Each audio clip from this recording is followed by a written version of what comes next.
Home Depot's return system can seriously mess with you, especially when your delivered items don't show up in their database, making returns a total nightmare. So, here's the deal if you're stuck with Home Depot returns that won't go through even though you got your stuff. First, always keep your delivery proof handy. Tracking numbers, delivery confirmation, all that. When the website or customer service says the item wasn't delivered, hit them up with those UPS records right away. Don't just rely on the website. Sometimes the system glitches and doesn't update properly. Next, escalate politely but firmly. Ask to talk to supervisors if frontline agents can't help. Keep records of every chat, call, and visit to the store. It's like building your case. If they offer store credit that isn't a gift card and you don't want it, say no and push for a refund or exchange instead.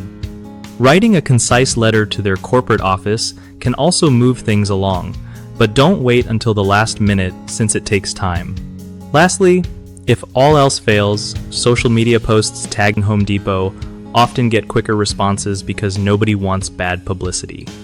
One of the biggest problems people face with Home Depot returns is the undelivered item error in their system, which blocks refunds even though you have the product in hand. The fix? Show proof of delivery and keep escalating until it's acknowledged. Another common issue is customer service delays. Waiting weeks without updates is frustrating, but don't stop following up every few days.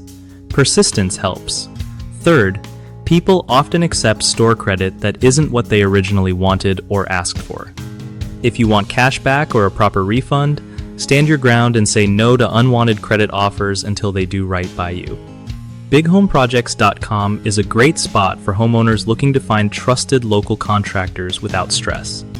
It also helps contractors connect with real clients who need their skills, making the whole home improvement process smoother for everyone.